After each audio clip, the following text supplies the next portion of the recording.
जय भीम भाइयों, आज जो खुलासा होने जा रहा है वो सुनकर आपकी रूह कांप जाएगी। क्या आप जानते हैं इस देश में असली सत्ता किसके हाथ में है? प्रधानमंत्री, मुख्यमंत्री, मंत्री नहीं दोस्तों, देश का असली मालिक होता है ब्यूरोक्रेट। और आज हम आपको बताएंगे कि इन ब्यूरोक्रेट्स में किसका कब्जा है। सीपीएन के राज्यसभा सांसद जॉन ब्रिटेन ने सरकार से सीधा सवाल पूछा, आईएएस, आईपीएस, आईएफएस में कितने पद खाली है और इनमें एससी, एसटी, ओबीसी अधिकारियों की संख्या कितनी है। इसके जवाब में केंद्रीय मंत्री जितेंद्र सिंह ने राज्यसभा में आंकड़े रखे। सरकार ने बताया आईएएस के लिए कुल पद 6,877 है, लेकिन तैनाती अधिकारी की संख्या 5,576। आईपीएस के लिए कुल पद 5,099 है, लेकिन तैनात अधिकारी की संख्या 4,594। आईएफएस के लिए कुल पद 3,193 है, लेकिन तैनात अधिकारियों की संख्या 2,164। इन कुर्सियों पर बैठा कौन है, चलिए जानते हैं। ओबीसी में आईएएस अधिकारी की संख्या 245 यानी सिर्फ 4.3%। एससी में आईएएस अधिकारी की संख्या 135 यानी सिर्फ 2.4%।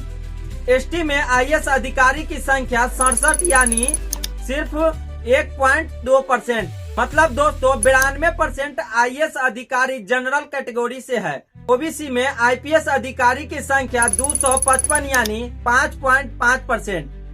एससी में आईपीएस अधिकारियों की संख्या 141 यानी 3%। एसटी में आईपीएस अधिकारी की संख्या 71 यानी 1.4%। मतलब 90% आईपीएस अधिकारी जनरल कैटेगरी से है।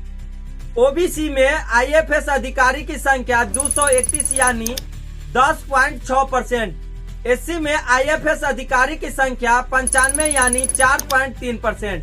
एसटी में आईएफएस अधिकारी की संख्या 48 यानी 2.2%। मतलब 82% आईएफएस भी जनरल के कब्जे में है। अब दोस्तों एक पल सोचिए, देश की जनसंख्या क्या है।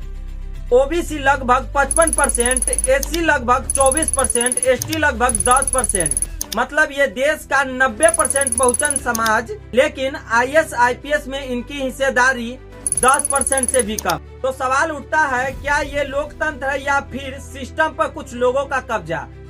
दोस्तों मंत्री आते जाते हैं, लेकिन सचिव वही रहता है, डीएम वही रहता है, एसपी वही रहता है। यानी देश पर असली कंट्रोल इन अफसरों का होता है। जब अफसरशाही में ही बहुजन समाज की भागीदारी न हो तो फिर फैसले किसके हित में होंगे? आपने देखा होगा, जब एक एससी लड़की टीना धाबी आईएएस बनती है तो कई लोगों की छाती पर सांप क्यों लौटने लगते हैं, क्योंकि उन्हें लगता है ये कुर्सी तो उनकी जागीर थी। और यही सोच आज भी सिस्टम में जिंदा है। ये आंकड़े सिर्फ नंबर नहीं, ये एक आईना है जो बताता है कि देश की सत्ता में बराबरी अभी बहुत दूर है। अब सवाल आपसे है, क्या आईएएस, आईपीएस में सामाजिक न्याय होना चाहिए? क्या बहुजन समाज को प्रतिनिधित्व मिलना चाहिए? क्या सिस्टम ऐसे ही चलता रहेगा? कमेंट में अपनी प्रतिक्रिया जरूर दीजिए।